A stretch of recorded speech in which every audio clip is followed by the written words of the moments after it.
सदगुरुदेव ने कहा कि तुम चेतन हो, परमात्मा भी चेतन है। चेतन जो आत्मा है वही चेतन परमात्मा को प्राप्त करता है।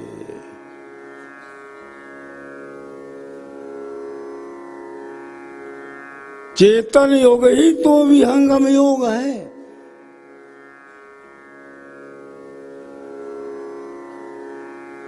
जिसका आधार जीव है, जिसका आधार आत्मा है।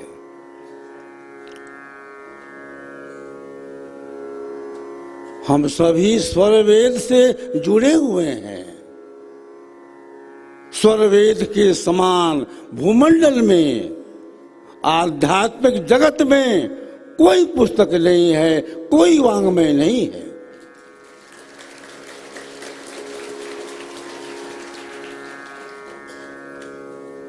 परंपरा गुरु आचार्य श्री प्रथम हमेशा अपने प्रवचन में कहते थे कि भूमंडल में स्वर वेद के समान कोई पुस्तक नहीं है।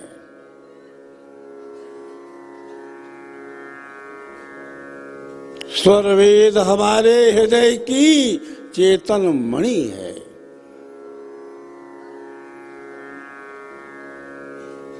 स्वर वेद उस भूमि से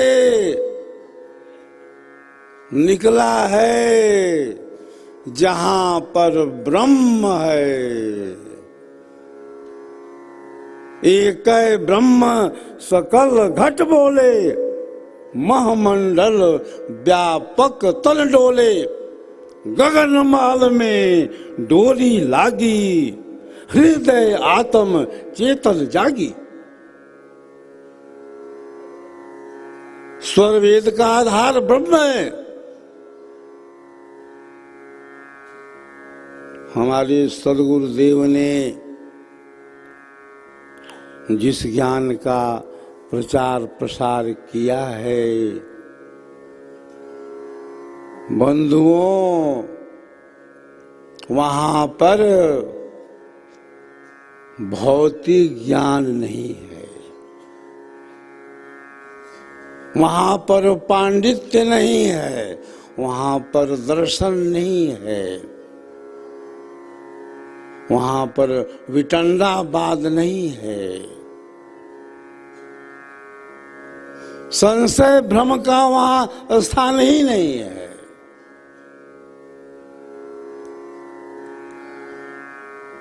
हमारे सदगुरुदेव ने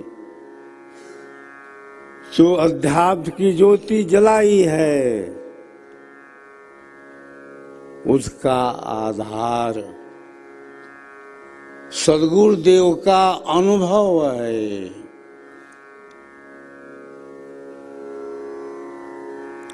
ब्रह्म अनादि अनंत अखंडा, अनुभव गम्य भजहि जेहि संता।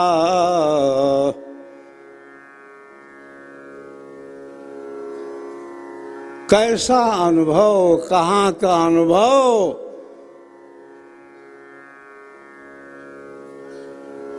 तुमको क्या अनुभव है? अरे तुमको अनुभव है अपने शरीर का, कि आंख से मैं देख रहा हूं,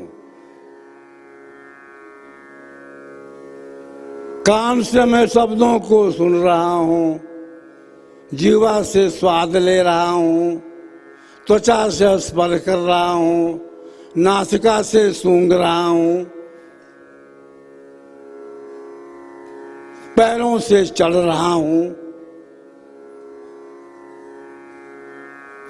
तुम्हें अनुभव है मकान का, दुकान का, सर्विस का, व्यापार का, बिजनेस का, बैंक बैलेंस का, मोटर गाड़ी का, सगे संबंधियों का, इष्ट मित्रों का, अपना अनुभव कहाँ है?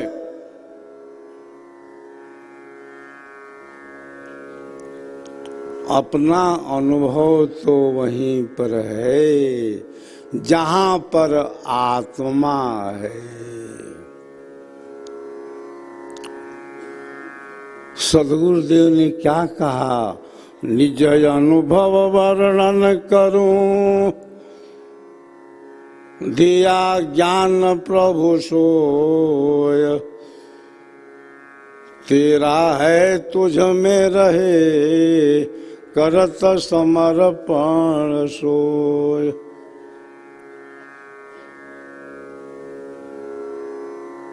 सदगुरुदेव ने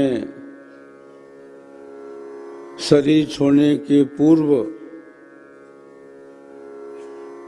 प्रथम आचार्य से क्या कहा था?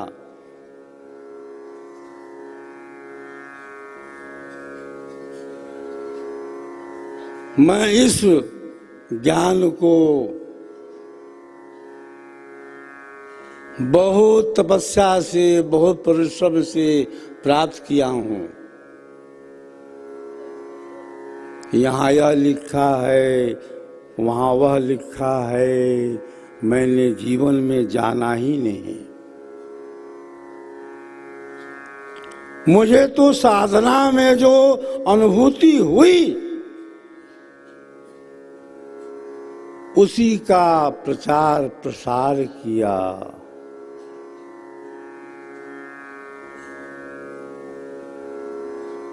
सदगुरुदेव के चरणों में हम सभी नतमस्तक क्यों हैं, समर्पित क्यों हैं? इसलिए हैं कि उनका जो ज्ञान है पठित ज्ञान नहीं है, वाचक ज्ञान नहीं है, अरे थोथा ज्ञान नहीं है। वहां तो केवल अनुभव है। आत्मज्ञान जब उदय भय, सुधि भयापन देश। भेद डोरी सदगुरु दिया, गति सुसमन परवेश। बिना सुषमना साधन दम्भा, भटकी रहे जग प्राकृत रंभा। खुले सुषमना साधन होई, जब तक सुषमन का प्रवाह नहीं है तब तक भक्ति कहाँ है? भक्ति तुम खोज रहे हो जप में, खोज रहे हो तप में, खोज रहे हो तीर्थों में, व्रत में, माला में, उपवास में। अरे वहां तो कर्म है। तुम कर रहे हो कर्म और समझते हो कि हम भक्ति कर रहे हैं।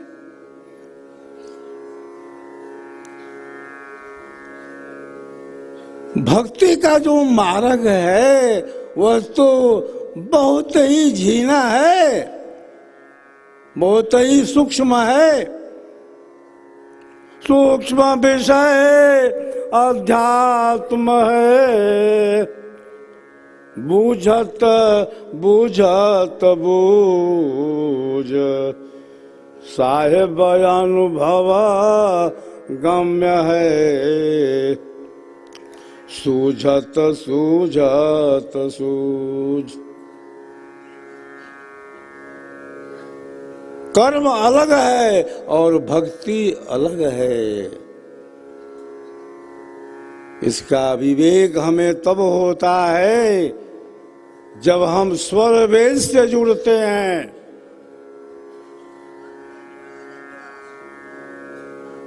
सदगुरु ने क्या लिखा? इंद्रियों से ना ही साधन, ना ही साधन प्राण से, चित्त मन से ना ही साधन, ना ही बुद्धिमान से, प्रकृति का आधार तजी, स्व ज्ञान से साधन चले। कहें सदा फल योग दुर्लभ, वर विहंगम सत फले।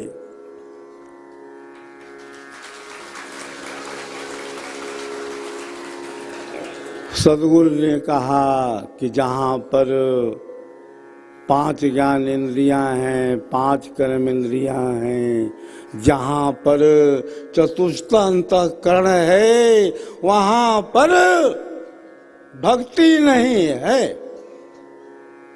वहाँ तो कर्म है। कर्म ही जीव ले आइया, कर्म ही जीव ले जाय, अकर्म के बाधा ई जगत, कर्म के कीचन हाय। आत्मा प्रकृति के आधार पर आकर के इंद्रियों के द्वारा जो कार्य करता है वही तो कर्म है। कर्म होता है सकाम, कर्म होता है निष्काम, संचित है, प्रारब्ध है, क्रियमाण है, कर्म है या कर्म है, विकर्म है।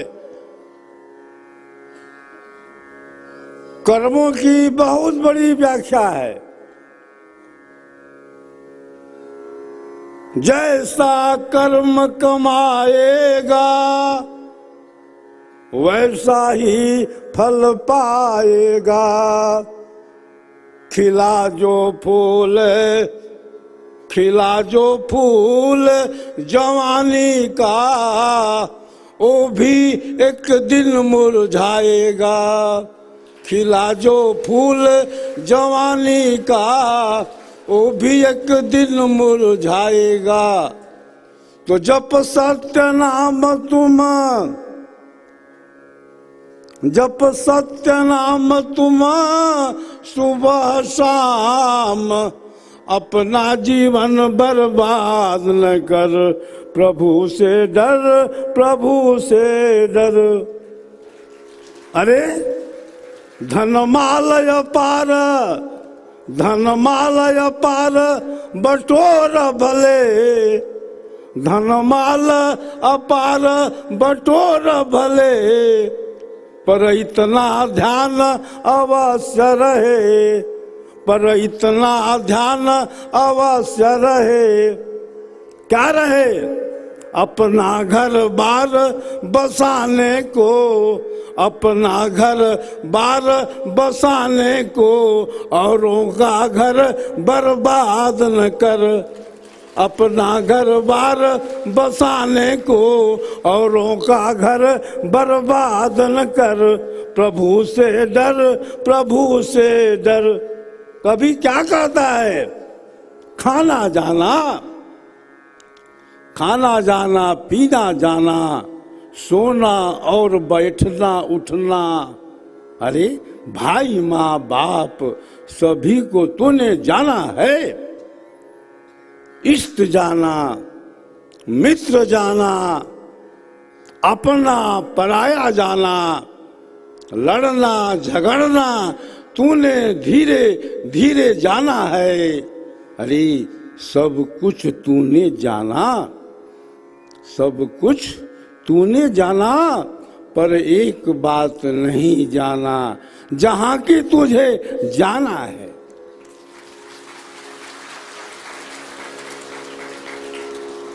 कहाँ जाना है? वहीं जाने का संदेश हमारे अमर सदगुरु का है। सदगुरु ने क्या कहा? अमृत काल से भूल लिया, पहुंचो अपने देश, देव सदा फल क्या कहें, परमानंद संदेश। आज विश्व में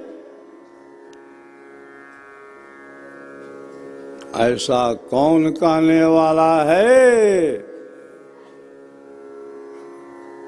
कि मैं तुम्हें परमात्मा से मिलाऊंगा?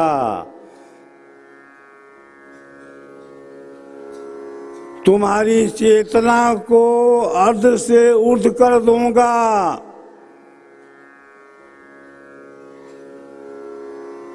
तुम्हें मैं प्रकृति आधार से अलग कर दूंगा। अरे जो तुम्हारा द्वार बहुत दिनों से बंद है उसको खोल दूंगा, तुम्हारा आवागमन मिटा दूंगा, तुम्हें भवसागर से पार करा दूंगा।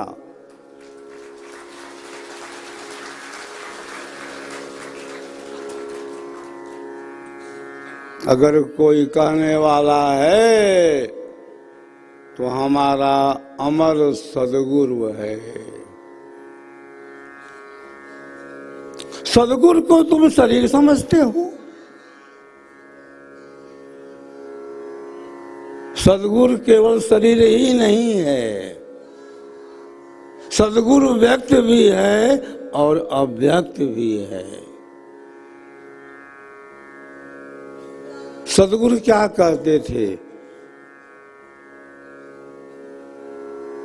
शिष्य हमारी आरती उतारते हैं, शिष्य हमारा ध्यान करते हैं, इसलिए कि शरीर में वह ज्ञान अवतरित हुआ है। लेकिन सदगुरु तो एक प्रवाह है, सदगुरु एक धारा है, सदगुरु एक स्वाति है। अजगुरु की छाया पड़े सदगुरु पद अधिकार, विद्या पढ़ गुरु नहीं बने महा कठिन व्यवहार। श्रुत ज्ञान धारा चली जगत गुरु जन सोय, साधन सुन वे गुरु नहीं जीवन मुक्त गुरु होय।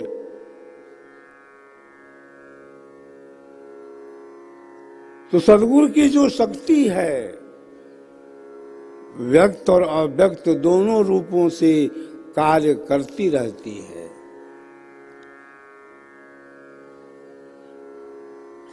सदगुरु जो है हमको देखते रहते हैं।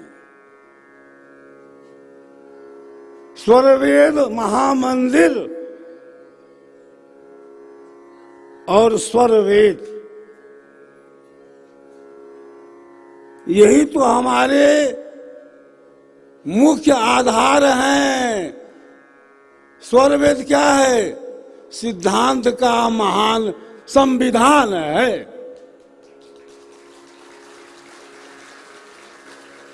स्वरवेद में क्या नहीं है? सब कुछ है। स्वरवेद तुम बार बार पढ़ते हो, तुमको नई नई चीजें मालूम होने लगती हैं। कहाँ हृदय है, कहाँ अष्टचक्र है, कहाँ अष्टकमल है, क्या है नौ द्वार, कहाँ है दशम द्वार, कुंडली शक्ति कैसे जगेगी, कहाँ है पंचकोश, कहाँ है पंच शब्द, कहाँ पर है चार वाणी, कहाँ पर है 10 अनहद, अरे कहाँ पर है मकर तार, कहाँ पर है निरंजन, कहाँ पर है ओम, कहाँ है सोहम, कहाँ है शक्ति, अरे कहाँ है निरंकार।